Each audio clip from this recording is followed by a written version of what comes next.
Hello, this is my Zwift number 19 video, stage 1, flat is fast on the Tempus Fugitive route. It's a 19.6 kilometre race and only 32 metres of incline, so hoping it suits me. I chose this route for a number of reasons. Firstly, because of the distance, it's a reasonable distance for me. Secondly, because it only had 32 metres of incline.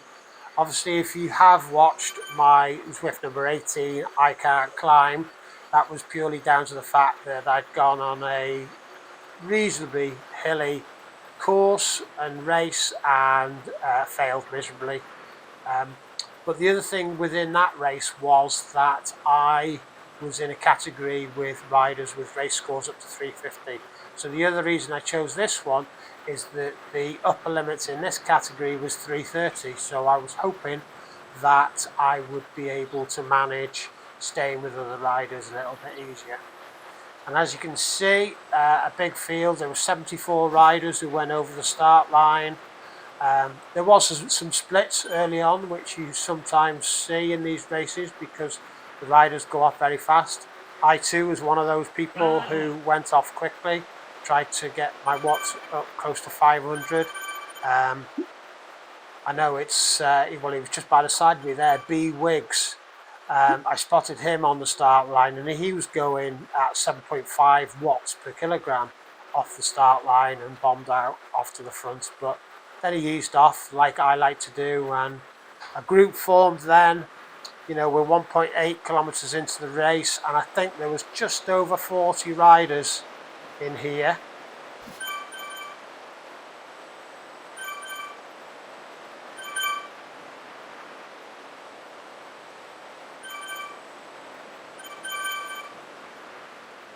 So I was actually able to have a bit of fun over that sprint before he goes flats. I thought, well, I'm out in front, I'll see if I can get first place, but it didn't actually materialise happening.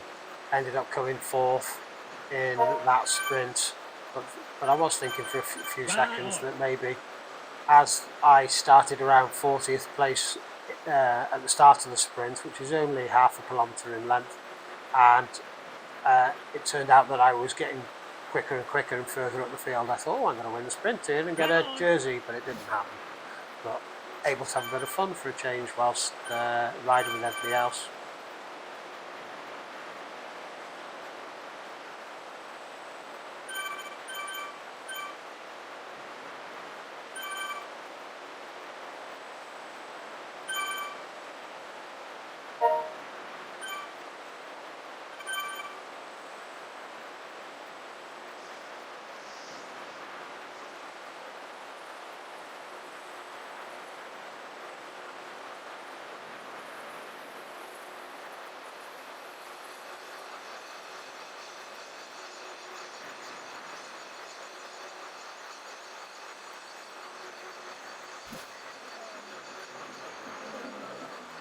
So 4k into the race now as we come through desert flats, and you can hear the train going by. The group starts to stretch out a bit here, and I need to be very aware that the group could easily split, and the drafting effect that we always take advantage of. I'm left behind, but a little bit further down the road you can see we start to bunch back up again, and they actually move forward quite quickly through to almost to the front of the group. I probably eased off a little bit there.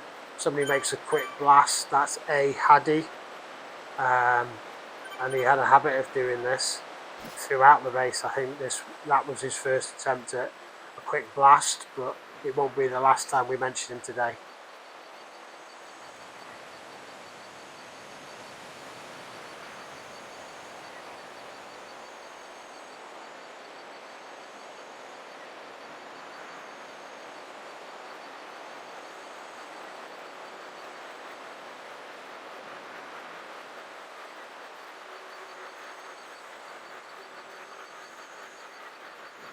So I find myself off the back of the group here.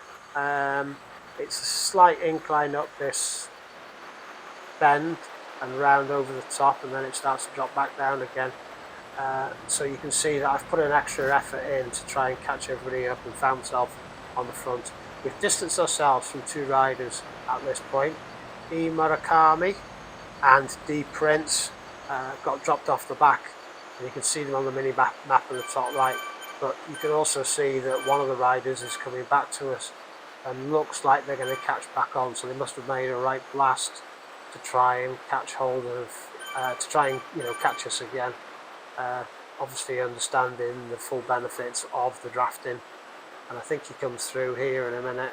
There he goes, E Murakami from Japan, goes straight off almost to the front, but then eases off. So we're down to about 44 riders, I think it might be, maybe less than that, 43. And nicely bunched up. I'm working really hard. My average watch is 241, and I'm currently riding close to that. There's no high levels of increase and decrease in the watts because of how fat the course is. Somebody goes off the front again here, and that was a Javi again. He'd been out there for half a kilometre before well, did we catch him or did he ease off again? But yeah, that was his second blast that he'd made on the group, just trying to disrupt us maybe, I don't know, trying to test us to see if he could get somebody to come with him. I don't know what his strategy might have been really.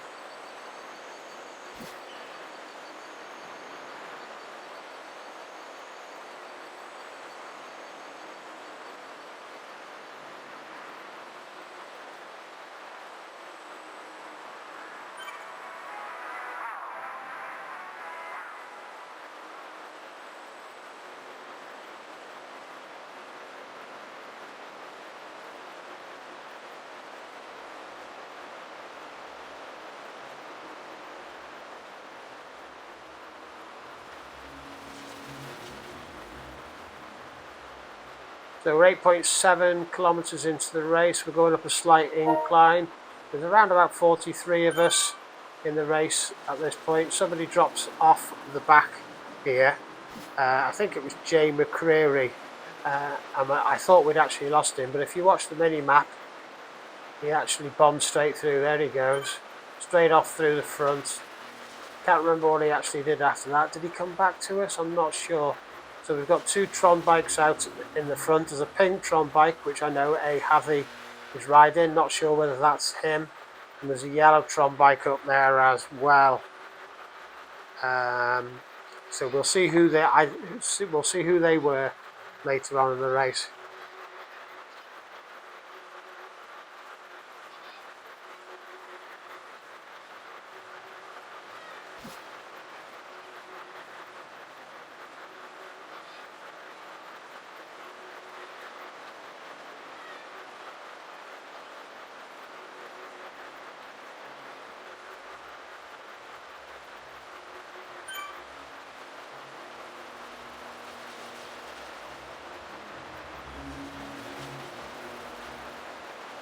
Ride on.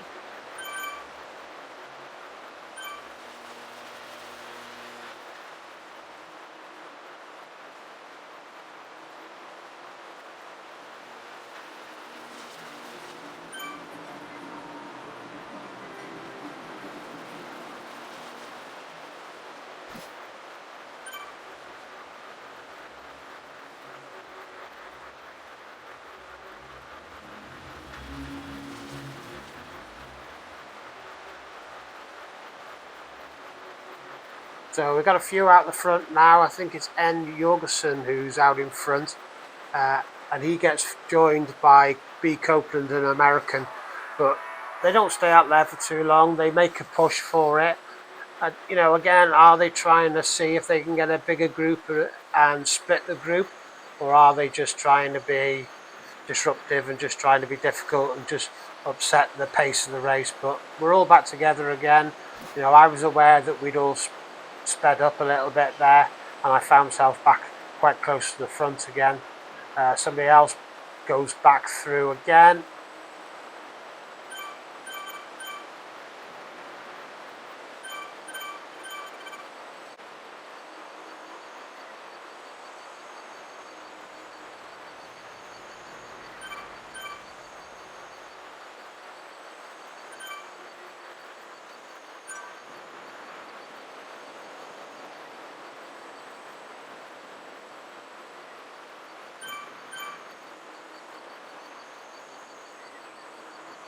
So we're just about to head into the final 5k. I've fast forwarded only a little tiny bit, but we've got a rider off the front, N. Johansson. He's gone.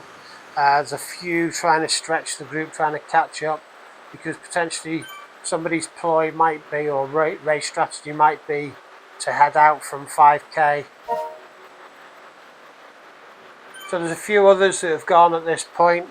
De Vette and Wilmer, the German rider, they're also out there, and you can see that we're really stretched now. The mini map in the top right hand corner shows that quite well, and we've lost a few off the front, the two, and then somebody zips through as well into the group, but we're down to about 39 riders at this point. But you can see also somebody's been dropped off the back. I think that's B. Copeland, who we mentioned earlier on in the race. He's dropped off. He was one of the ones who sprinted out in front, but he's been distanced now behind us. So I zoom through different riders now. Here's Van der Hagen. He's riding in second place. He's trying to follow Holtzweber, but then also quite close to them is N. Burns. But N. Burns gets swallowed back up, and those front two, with just over 3k to go, have created a bit of a gap between us and them. So they're making a break for it now.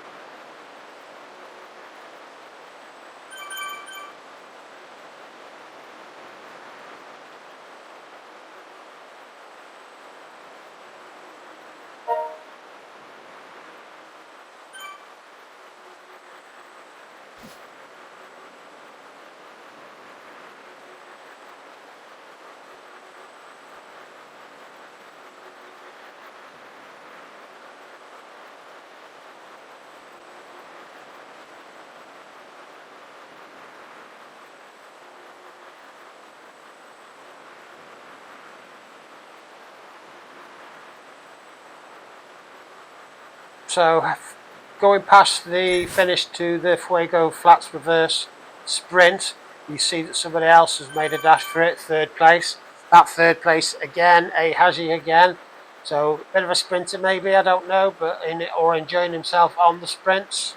He bombed off, and he's just in front of us still. But he's in no man's land there, stuck in between the front two, who remain the same, Holtzweber and Van der Hagen, with and then somebody else goes off as well. I think they get pulled back. Yeah, they get pulled back and go straight through. Back past us again. And that was McCreary, who'd made a dash for it earlier on in the race, and made that quite bizarre sprint. So here we are now into the final kilometre, and we're all bunching up. I'm absolutely goosed. I'm doing a good average of 249 watts, and as I try and zoom through, because I want to try and film the leader over the finish, I get slightly confused as to where I am in the race. This says it's third, Jorgensen. He's just been overtaken by Pizzi, but I have to end up going back to myself so I can just film myself, and I end up going across the finish line quite close to fellow Welshman S. Stacey. So there I am, finishing in 29.39. Overall it was a good race. I felt a little bit better because it's a course that I'm more suited to, but an enjoyable ride overall. So yeah, it was pleasing. Good wattage. Here's the results that you can see in front of you. Holtzweber took the victory in 29 minutes and 29 seconds, averaging 3.2 watts. Then Van der Hagen, he came in second, just 1 second behind him. They were two of the riders that I'd talked about who were leading us off with about 3.5k to go. Third, a rider who might be 16 years of age called A. Then fourth, we had Pizzi, who I mentioned in the race. A Backman came fifth. Jorgensen was seventh. He was somebody I mentioned partly through the race, and I think I mentioned De Vette as well, who finished eighth. So yeah, they must have had pleasing rides. A few others that I mentioned through the race and found out how they all finished. N. Burns, he was one of the ones who was trying to catch up, but was soon caught by the rest of the groups. Murakami, he finished 24th, and McCreary, two of our sprinting riders through the race. A few more as we go down through the standings. Haji, he finished 27th after those various different sprints. There I am, 34th. And then also Copeland, he got a mention as well earlier on in the race. All finishing in reasonably good times. And as we move back through the rest of the standings, and Johansson in 40th, he got a mention earlier on the race. And then also D Prince, he got dropped at one point, didn't he? But then he's caught on to us. And then the final group, there they are, 69 riders finishing the race. So thank you for watching.